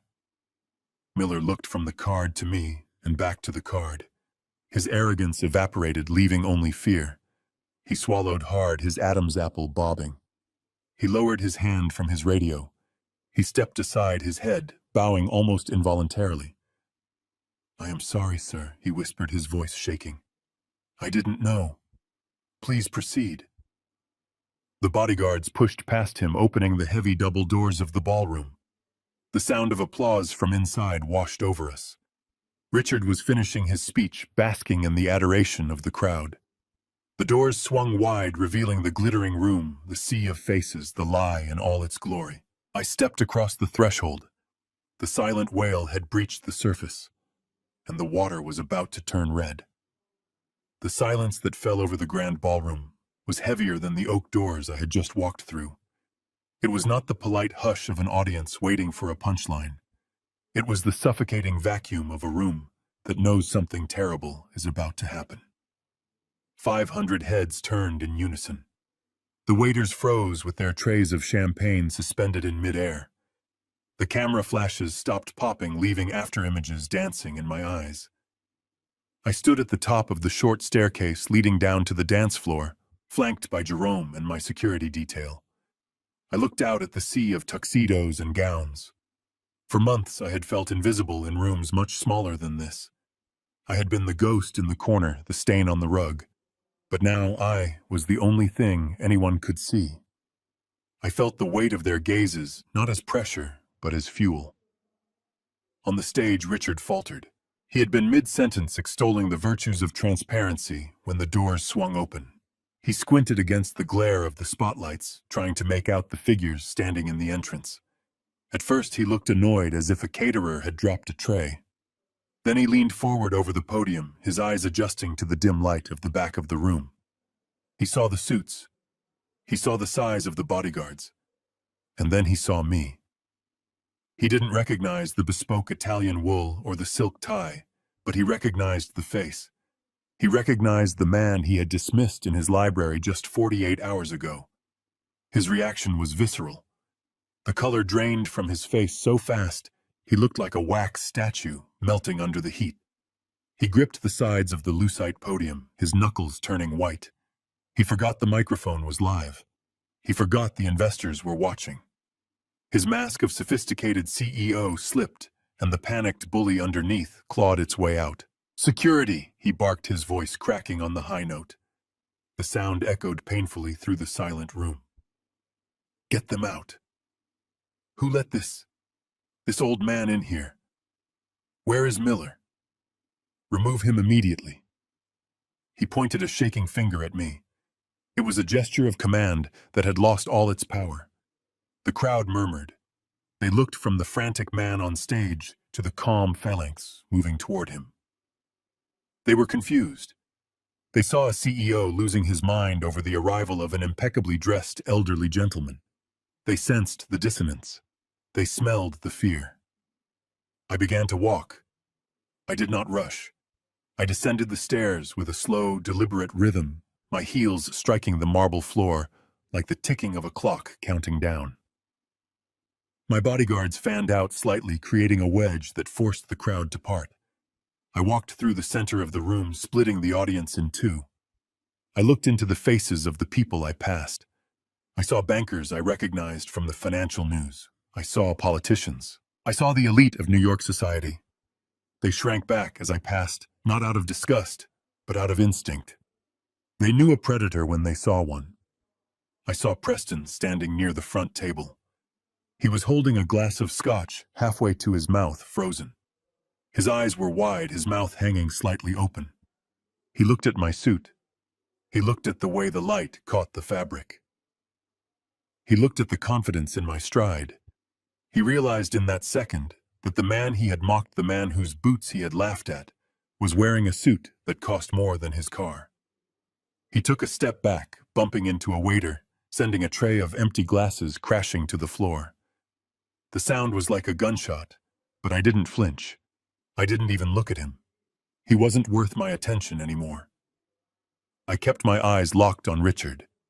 He was shouting now, his voice rising in hysteria. "Why is nobody moving? Security! Get this gardener off my floor. He is trespassing. He is crazy." Gardener. The word hung in the air. It was the last insult he had left, the only weapon he knew how to use. He was trying to reduce me to my function, to my class. He was trying to make me small again. But the room wasn't buying it. You don't bring 4 armed bodyguards and a corporate attorney to a gala if you are just a gardener. I reached the foot of the stage. The stairs leading up to the podium were right there. Richard abandoned the podium and rushed to the edge of the stage, looking down at me wild-eyed. "Do not take another step, Bernie," he hissed away from the mic, but loud enough for the front row to hear. "I will ruin you. I will have you arrested. I will burn that cabin to the ground with you inside it." I stopped. I looked up at him. I let a small, cold smile touch my lips. "Burn it," I said quietly. "I have better insurance than you do." I climbed the stairs. 1, 2, 3. Richard backed away, stumbling over his own feet. He looked around for help, for his allies, for his security, but he found himself alone on an island of light. He realized with dawning horror that no one was coming to save him. I walked to the center of the stage. I stood behind the podium he had just vacated. I placed my hands on the cool plastic. I looked out at the 500 faces staring up at me. I took a deep breath, inhaling the scent of expensive perfume and fear. I leaned into the microphone. "Good evening, everyone," I said. My voice boomed through the hall, deep and steady, resonating from the speakers in every corner of the room. "I apologize for the interruption. My name is Bernard Caldwell." The name meant nothing to most of them. A few eyebrows went up. A few whispers started. But Richard let out a sound that was half sob, half gasp. I turned to look at him. He was cowering near the curtain. I looked back at the audience. "You do not know me," I continued. "You have never seen my face in the financial journals. You have never seen me ring the opening bell. For 40 years I have been content to remain in the shadows. I have been content to watch." I paused, letting the silence stretch. But recent events have compelled me to step into the light. You are all here because you believe in the future of Kensington Dynamics. You are here because this man, I pointed a finger at Richard without looking at him, has told you that this company is a legacy of integrity. He has told you that it is a sound investment. I gripped the sides of the podium. But a company is only as sound as its ownership, and there seems to be some confusion about who actually owns the chair Richard is sitting on. Richard lunged. It was a desperate, pathetic move. He tried to grab the microphone to cut the sound. "You are lying!" he screamed. "Shut up! Shut up, you old fool!" My bodyguards moved instantly, but I held up a hand, stopping them. I didn't need them. I turned to Richard and caught his wrist as he reached for me. My grip was iron-forged by 50 years of turning wrenches and bending steel. He gasped in pain, his eyes bulging. I held him there, suspended in his own weakness. "I am not the one lying." "Richard," I said into the mic, my voice dropping to a dangerous growl. "I am the one who paid for the suit you are wearing. I am the one who paid for the champagne you are drinking. And I am the one who is about to fire you. I shoved him back. He stumbled and fell, sitting hard on the stage floor. He looked up at me, completely broken. Jerome, I said. Show them. Jerome was standing by the audio-visual booth at the side of the stage. He tapped a single key on his laptop. The massive LED screen behind me, which had been displaying the Kensington Dynamics logo, flickered. The image changed. It wasn't a slide deck. It wasn't a marketing video. It was a high-resolution scan of a legal document dated 1980. The header was bold and clear. Atlas Trust, Certificate of Ownership. Beneath that, in black and white, was the breakdown of shares. Class A voting stock, 51%. And beneath that, the name of the sole beneficiary, Bernard Caldwell. The room gasped.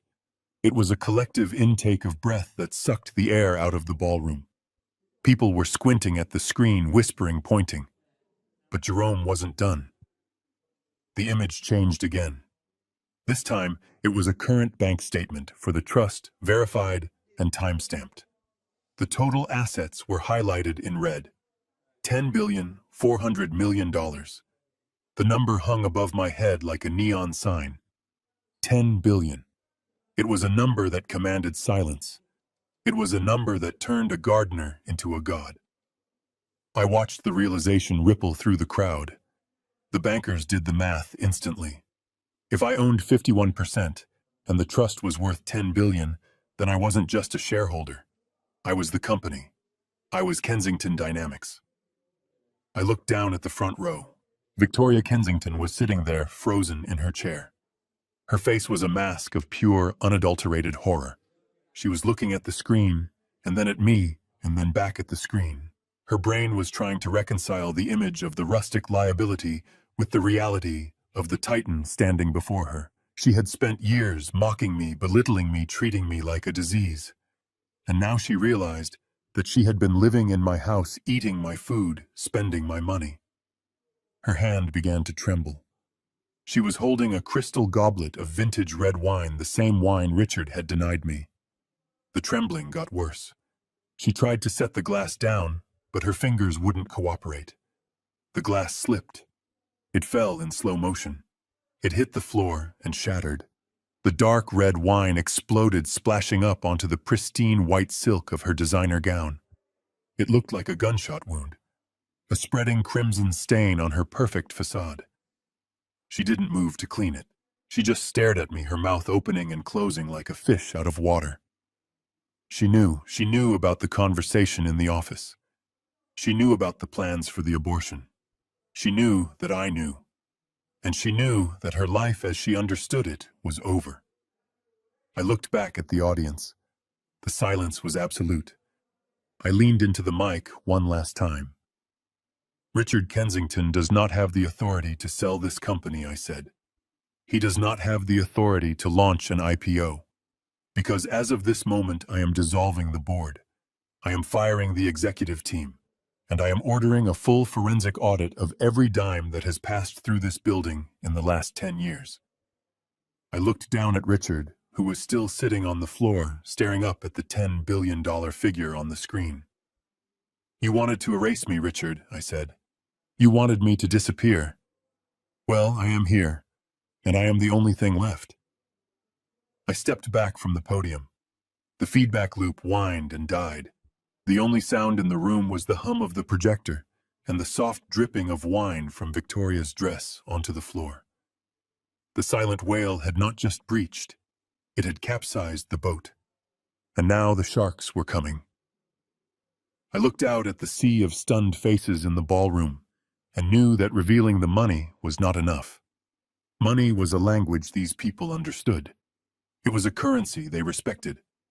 Even though I had just humiliated Richard by revealing I owned him, there were still people in this room calculating how to spin this. They were thinking that maybe Richard could stay on as a figurehead. They were thinking that money cleanses all sins. I had to show them the dirt. I had to show them the blood. I had to prove that the Kensingtons were not just bad businessmen. They were bad humans.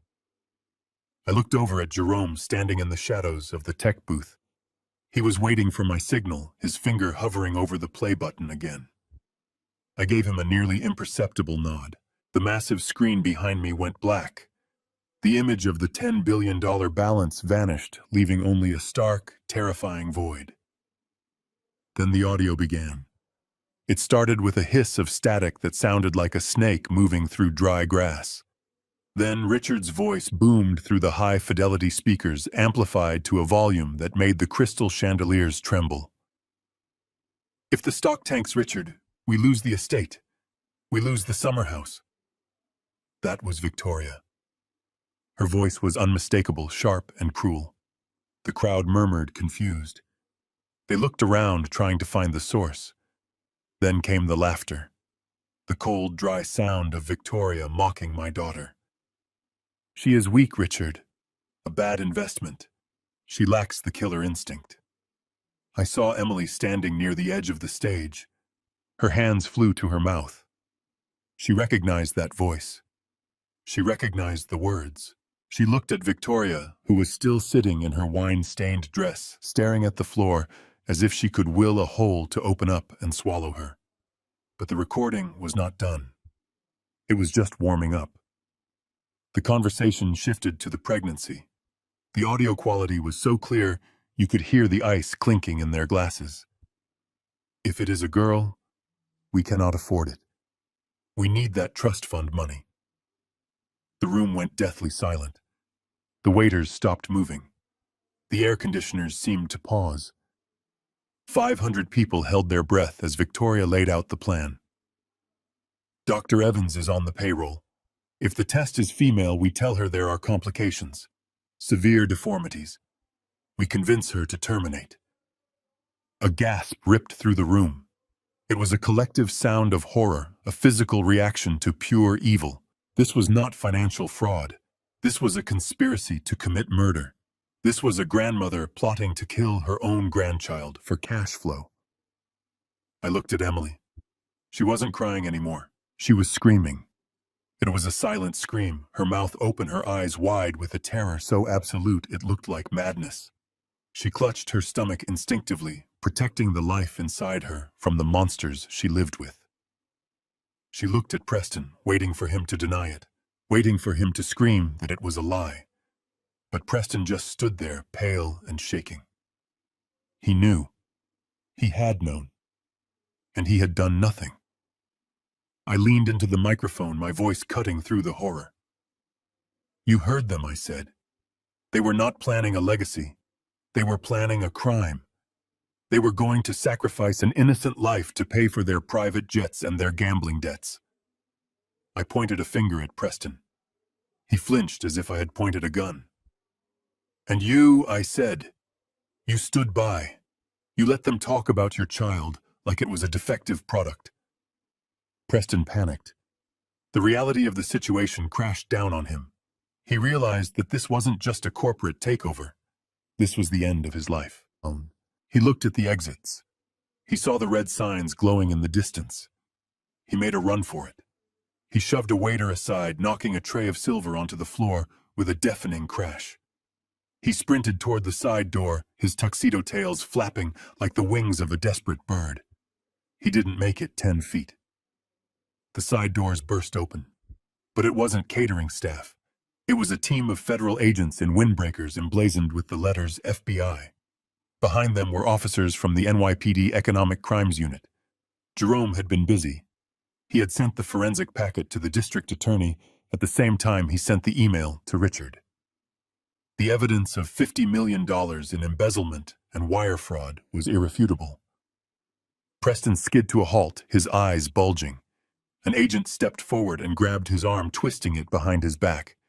The click of the handcuffs was audible even over the murmurs of the crowd. "Preston Kensington, you are under arrest for wire fraud, money laundering, and conspiracy to commit securities fraud." Preston started sobbing.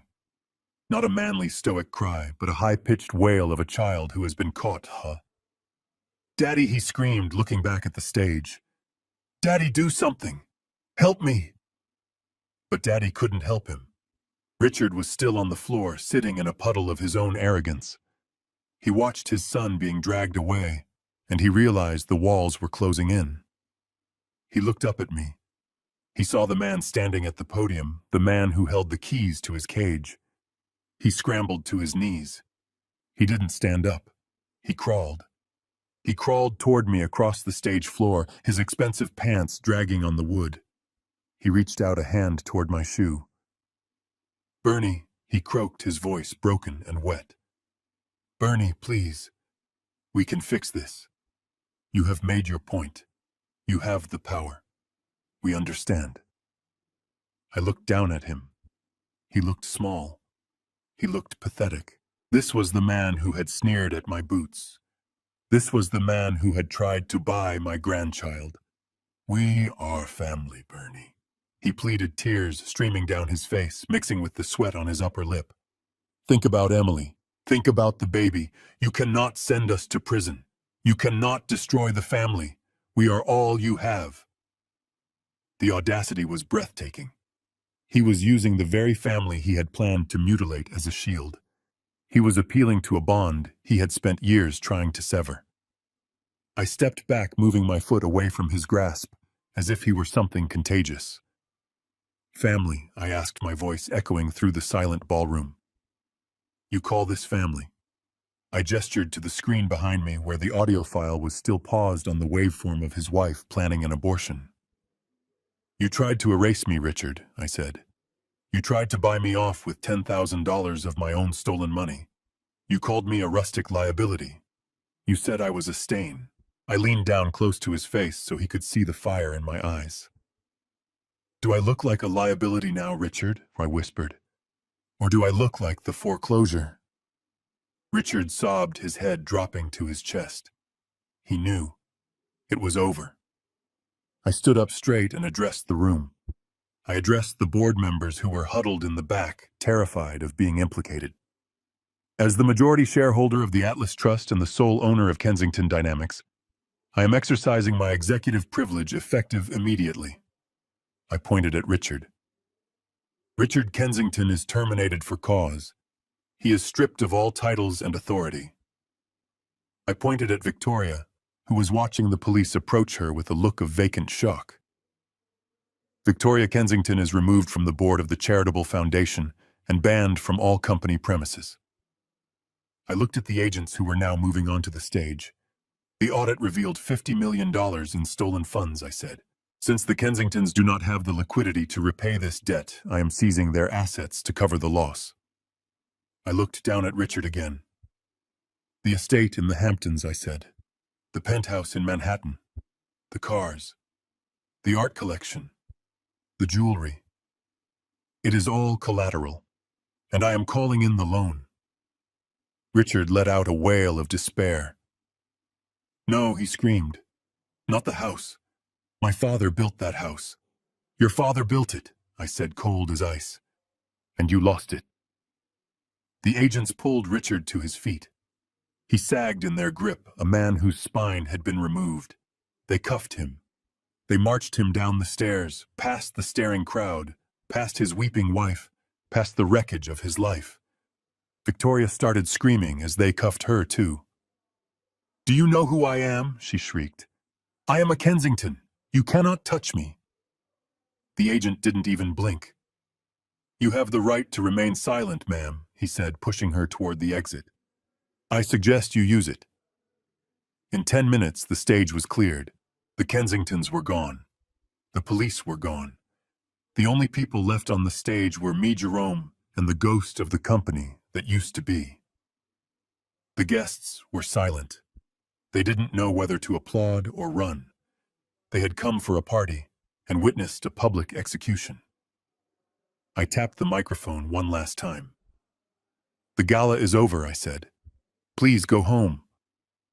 The crowd dispersed quickly, murmuring and whispering, hurrying to their cars to spread the news that the Kensington Empire had fallen and a new king had risen from the ashes. I stood there for a moment, watching the empty room. I felt tired. My bones ached. The adrenaline was fading, leaving behind a deep, hollow sadness.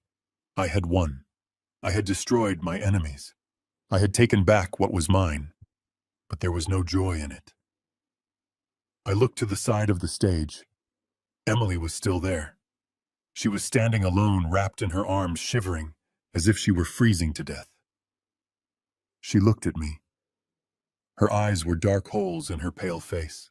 She looked like a ghost. She took a step toward me, then another. She looked at the man in the bespoke suit, the man who had just commanded the FBI and dissolved a dynasty. She was trying to find her father in that stranger. I stepped down from the podium. Jerome moved to follow me, but I waved him off. This was the final transaction. This was the one that mattered most. I walked toward my daughter. I walked toward the wreckage of the only thing I had ever truly loved. The silent whale had surfaced, and the storm was over. Now all that was left was to survey the damage and see if anything could be salvaged from the deep. The ballroom was a wasteland of shattered glass and abandoned dreams. The waiters had retreated to the kitchens, leaving the tables cluttered with half-eaten desserts and empty bottles of wine that cost more than most people earn in a week. The air conditioning hummed loudly, trying to scrub the scent of desperation from the room. I stood near the edge of the stage, my new leather shoes sticking slightly to the floor, where Victoria's wine had spilled. It looked like blood under the house lights. I adjusted my cuffs, feeling the adrenaline begin to drain away, leaving behind a deep, aching exhaustion. I was 72 years old, and I had just dismantled an empire in less than an hour. The only sound left in the room was weeping. It wasn't the polite, stifled crying of the socialites who had fled earlier. It was a raw, ugly sound. Emily was still standing where I had left her, but her legs finally gave out. She collapsed onto the marble floor, her designer dress pooling around her like a wilting flower. She looked up at me, her makeup smeared across her cheeks, her eyes red and swollen. She looked like a child who had lost her parents in a crowd. She scrambled toward me on her hands and knees, ignoring the glass shards that snagged the fabric of her skirt. She wrapped her arms around my legs, burying her face in the expensive wool of my trousers. "Daddy," she wailed, her voice muffled and wet. "Daddy, please." I didn't know. I swear I didn't know what they were planning. They lied to me. Preston told me everything was fine. Victoria told me the trust fund was just a formality. I am a victim here too. Please don't leave me. I have nowhere to go. They are going to take everything. I looked down at the top of her head. I remembered braiding her hair when she was 6 years old, sitting on the back porch of the cabin. I remembered how she used to look at me with total trust, as if I could fix anything in the world with my toolbox. But that little girl was gone. She had been replaced by a woman who texted her husband that her father smelled like engine oil, a woman who had stood silently in a library while her father was handed a check to disappear. I didn't kick her away. I didn't yell. I reached down and firmly grasped her wrists. My hands, the hands of a mechanic, were still stronger than hers. I peeled her fingers off my leg, one by one. She tried to hold on, gripping the fabric, desperate for an anchor, but I was relentless. I broke her hold and took a step back, putting a definitive distance between us. "Stand up, Emily," I said. My voice was not loud, but it was hard. It had the weight of iron. "Stand up and look at me." She struggled to her feet, swaying slightly. She looked at me, searching my face for the softness that had always been there. She was looking for the dad who forgave everything. The dad who was a safety net. But that dad had died the moment I read her text messages. I did not know she sobbed again, wringing her hands. I was just trying to be a good wife. "Stop it," I said, cutting through her excuses. "Just stop. Do not lie to me anymore. Not tonight. Not ever again." I took a step closer, forcing her to meet my gaze. "You knew, Emily. Maybe you didn't know about the offshore accounts. Maybe you didn't know the exact dollar amount Preston was gambling away. But you knew who they were. You watched them treat people like garbage for years. You watched them treat me like garbage. And you didn't just watch. You joined in." She opened her mouth to protest, but I raised a hand to silence her. "I saw the texts, Emily. I saw what you wrote to Preston. You said I smelled like oil. You said you almost gagged when I hugged you. You said I was just a means to an end. Her face went white. The blood drained out of her so fast she looked like a corpse. She realized in that second that there was no way back. Her private cruelty had been exposed. You chose money over your father. I continued, my voice shaking slightly with the pain of the truth. You chose the appearance of wealth over the reality of love. You wanted the mansion. You wanted the status. You wanted to be a Kensington so badly that you were willing to let them erase me. You were willing to let them buy your child. That is not true, she whispered, but there was no conviction in it. It is true, I said. And now the bill is due. You wanted to live in a world where money is the only thing that matters. Well, welcome to that world. In this world, when you make a bad investment, you lose. And you, Emily, made a terrible investment. You bet against your own blood. She looked around the empty ballroom, as if searching for an exit or a savior. But there was no one. Preston was in a holding cell. Victoria was likely screaming at a lawyer. The guests were gone. She was alone. I am pregnant, she said softly, playing her last card. I am having your grandchild. You can't leave us on the street. You have billions now. You have to help us. I looked at her stomach.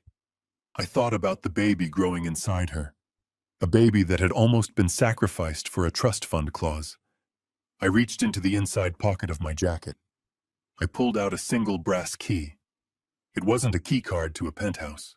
It wasn't a key to a luxury car. It was a simple tarnished brass key on a faded plastic ring. I took her hand and pressed the key into her palm. She looked at it confused. This is not a check, I said. This is a key. It is the key to the cabin. She stared at the key as if it were an alien object. The cabin. She asked, her voice filled with disbelief. The cabin, I confirmed. The shack you hated. The place with the wood stove and the drafty windows. It is yours now. I transferred the deed to your name this morning. It is paid for. The taxes are paid for the next 10 years. It is a roof over your head. It is a place to sleep, but... She stammered, looking from the key to me. But you have $10 billion. You could buy me a house. You could buy me anything. I could, I said. But I won't. If I give you money now, Emily, you will never learn. You will just find another Preston. You will just wait for the next payout. You need to learn how to survive. You need to learn what it means to build a life, not just buy one. I stepped back, buttoning my jacket. I am leaving, Emily. I am going to travel. I am going to see the places your mother and I always talked about. I am going to Paris. I am going to Rome. I am going to live the rest of my life for me. And the baby, she asked, tears spilling again. But this time they were tears of fear, not manipulation. The baby will be taken care of, I said. I have set up an educational trust for my grandchild. Jerome is the trustee. It pays for school. It pays for medical bills. It pays for college. But you cannot touch a cent of it. Not for clothes, not for cars, not for rent. That money is for the child's future, not your present. I looked at her one last time. She looked small, standing there in the ruins of her vanity, holding the key to a wooden cabin. If you want to make a life, Emily, go to the cabin. Plant a garden. Chop wood. Learn how to work. Learn how to be a mother instead of a socialite. Maybe in the silence out there, you will find the part of yourself you sold to these people. Maybe you will remember who you are. I turned away. It was the hardest thing I had ever done. Harder than working double shifts. Harder than burying my wife. Walking away from my child while she cried was an agony I wouldn't wish on anyone. But I knew that if I turned back, if I wrote her a check, I would be killing her soul just as surely as the Kensingtons had tried to kill mine. I walked down the stairs of the stage and across the marble floor. My footsteps echoed in the vast emptiness. Jerome was waiting for me, by the exit holding the door open. He looked at me with a sad, understanding smile. He didn't say a word. He just nodded. I walked out into the cool New York night. The air smelled of exhaust and rain, but to me, it smelled like freedom. The Rolls-Royce was waiting at the curb, the engine purring softly. The driver opened the door. I slid into the leather seat. It was comfortable. It was quiet. I looked out the window as the car pulled away. I saw Emily come out of the hotel entrance. She stood under the awning, clutching her arms around herself, clutching that brass key. She looked lost. She looked terrified. But she was alive, and she had a roof. The rest was up to her. The car merged into traffic, the city lights blurring into streaks of gold and red. I leaned back and closed my eyes. The silent wail had returned to the deep. The waters were calm again. I was alone, but for the first time in a long time I wasn't lonely. I was just Bernie, and I had a plane to catch. Life taught me that money is a powerful tool, but a terrible master. The Kensingtons possessed immense wealth, yet they were spiritually bankrupt. My daughter traded her dignity for a lifestyle, and the cost was her family. I didn't leave Emily that cabin to punish her, but to save her. It is the only place where she can learn that true value comes from labor, not inheritance. Sometimes the greatest act of love is letting someone face the consequences of their choices. True wealth isn't my $10 billion. It is the peace of knowing I kept my promises. Do you think I was right to walk away from my daughter, or should I have given her a second chance with the money? Tell me your honest opinion in the comments below. If this story of justice satisfied you, please hit like and subscribe to the channel. See you in the next story.